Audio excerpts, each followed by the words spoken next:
സാറിന് ഇപ്പോൾ ഈ ബിസിനസ് വന്നിട്ട് ഇപ്പോൾ എത്ര ആളായി? ഞാൻ സ്റ്റാർട്ട് ചെയ്യുന്നത് എനിക്ക് തോന്നുന്നു 2016 സ്റ്റാർട്ട് ചെയ്യുന്നത്. ജെമോളജിസ്റ്റ് ആയിരുന്നു ഞാൻ. ആ പരിപാടിയാണ് ചെയ്തുകൊണ്ടിരുന്നത്. അത് ജസ്റ്റ് ഒരു ജോബ് പോലെ ചെയ്തുകൊണ്ടിരുന്നത്. അപ്പം വേറെ എന്ത് ചെയ്യാം ലൈഫിൽ എന്ന് ആലോചിച്ചുകൊണ്ടിരിക്കുമ്പോഴാണ് ലെതർ ക്രാഫ്റ്റിംഗ് എന്ന് പറഞ്ഞൊരു സംഭവം കിട്ടിയത്. വേറൊരാൾ ഇങ്ങനെ ചെയ്യുന്നത് ഞാനിങ്ങനെ ഫേസ്ബുക്കിൽ കണ്ടതാണ്. അപ്പോൾ അത് കണ്ടപ്പോൾ ഞാൻ ആരുടെ നിന്ന് ആക്ച്വലി പേഴ്സ് പർച്ചേസ് ചെയ്യാൻ വേണ്ടിയിട്ടാണ് പോയത്. അല്ലാതെ ഞാനിത് ക്രാഫ്റ്റിംഗ് ചെയ്യാനോ എനിക്ക് ഇതിൻ്റെ പരിപാടി നോക്കാനല്ല ഞാൻ പോയത്. എനിക്ക് ആ വോളറ്റ് കണ്ടപ്പോൾ നമ്മൾ നോർമൽ ഒരു കടയിൽ നിന്ന് വാങ്ങിക്കുന്ന വോളറ്റിനേക്കാളും കുറച്ചുകൂടെ ഭയങ്കര ബ്യൂട്ടിഫുൾ ആയിരുന്നു. എനിക്കതെൻ്റെ മൈൻഡിൽ കയറി. ഞാനപ്പോൾ ഇയാളുടെ പുറകെ ചെന്ന് ഇത് ചോദിക്കുകയും മെസ്സേജ് അയച്ച് ചോദിക്കുകയും UK ഒരു ക്രാഫ്റ്ററായിരുന്നു. അപ്പോൾ ആളുടെ അടുത്ത് ഞാൻ ഇതിൻ്റെ ചോദിച്ചു, ഇതിൻ്റെ പ്രൈസും കാര്യങ്ങളൊക്കെ ചോദിച്ചു കഴിഞ്ഞപ്പോൾ ആക്ച്വലി ഞാൻ ഭയങ്കര സർപ്രൈസ്ഡ് ആയിരുന്നു. അത് അന്ന് എൻ്റെ അടുത്ത്, അതായത് 2016 അന്ന് എനിക്ക് 26,000 രൂപയാണ് ആ ഒരു പേഴ്സിൻ്റെ വില എൻ്റെ അടുത്ത് പറഞ്ഞത്. 26,000 രൂപ എന്ന് പറഞ്ഞാൽ 6 കാർഡ് വെക്കാൻ ജസ്റ്റ് ഒരു ക്യാഷ് കമ്പാർട്ട്മെന്റ് മാത്രമേ ഉണ്ടായിരുന്നുള്ളൂ. അന്ന് എൻ്റെ സാലറി അത്ര ഇല്ല. ഈ ക്രാഫ്റ്ററിനെ സത്യം പറഞ്ഞാൽ ജസ്റ്റ് അന്ന് മെസ്സേജ് അയച്ചു, പ്രോഡക്റ്റ് കിട്ടുമോ എന്നൊക്കെ ചോദിച്ചപ്പോൾ പ്രൈസ് പറഞ്ഞപ്പോൾ സത്യം പറഞ്ഞാൽ സ്റ്റക്ഡ് ആയിപ്പോയി. അത്രയും വലിയൊരു പ്രൈസിന്റെ വോളറ്റ് ഞാൻ സ്വപ്നം കൂടി കണ്ടില്ല. ഞാൻ അന്ന് ഉപയോഗിക്കുന്ന 250 രൂപയുടെ മാക്സിമം 250 രൂപയുടെ പേഴ്സിന് മേളിൽ ഞാൻ പോയിട്ടുണ്ടായിരുന്നില്ല. പിന്നെ ഓഫീസിൽ ചെന്ന് ജോലി ചെയ്യാൻ ഇരിക്കുമ്പോഴൊക്കെ ഇതിങ്ങനെ മൈൻഡിൽ ബ്ലിങ്ക് ആയിക്കൊണ്ടിരിക്കുകയാണ്. ഈ ഒരു വോളറ്റ് എൻ്റെ മൈൻഡിൽ നിന്ന് പോകുന്നില്ല.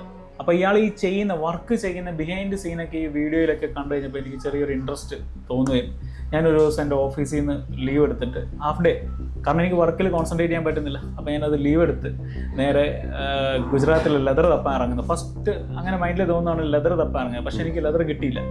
ലെതർ കിട്ടാഞ്ഞപ്പോൾ ഞാൻ ഇതെടുത്ത് ഒരു ഓട്ടോയുടെ റെക്സിനില്ലേ, നമ്മുടെ ഈ ഓട്ടോയുടെ സോഫ ഇതൊക്കെ ഇരിക്കുന്നത്, ആ റെക്സിൻ പർച്ചേസ് ചെയ്തിട്ട് വന്നിട്ട് വീട്ടിലുണ്ടായിരുന്ന ടൂളൊക്കെ വെച്ചിട്ട് ബ്ലേഡ് മറ്റേ ഫോർക്കൊക്കെ വെച്ചിട്ട് ഈ പ്രിക്കിംഗ് ആൻസിന് പകരം ഞാൻ ഫോർക്ക് വെച്ചിട്ടാണ് അന്ന് ഹോൾ ഇട്ടിട്ട് ഒരു ചെറിയ കാർഡ് ഹോൾഡർ ഉണ്ടാക്കി. എനിക്കറിയാവുന്ന പോലെ അതിനെ തുന്നിക്കെട്ടി. എനിക്കറിയാവുന്നത് പോലെ ഞാൻ എങ്ങനെ സ്റ്റിച്ചിങ് പഠിച്ചൊന്നുമില്ല.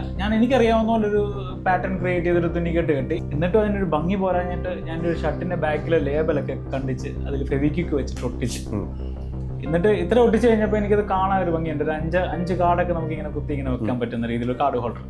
എന്നിട്ട് ഞാൻ അതിനെ ഫോട്ടോ എടുത്തു. അന്ന് ഏറ്റവും കൂടുതൽ കയറുന്നത് ഈ OLX-ലാണ്.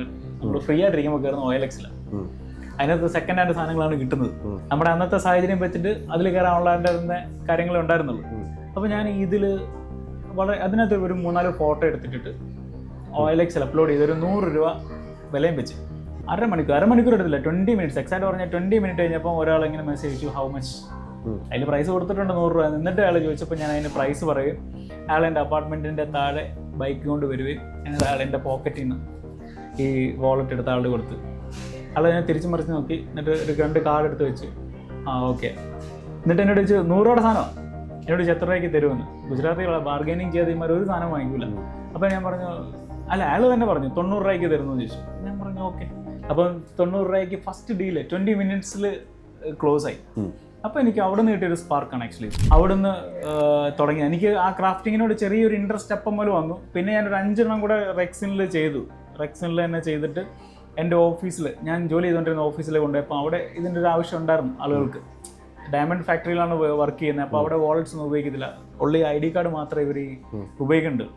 അപ്പോൾ അതിന് പകരം ഞാൻ ID കാർഡ്സ് ക്രിയേറ്റ് ചെയ്യാൻ തുടങ്ങി റെക്സിനിൽ. അപ്പോൾ ഒരു 5ഓളം പീസ് അങ്ങനെ സെല് ചെയ്തു. പക്ഷെ എപ്പോഴും ആ ഒരു ക്രാഫ്റ്റർ മേക്ക് ചെയ്യുന്ന അതേ ഫിനിഷിങ്ങിലൊന്നും സാധനം വരുന്നില്ല.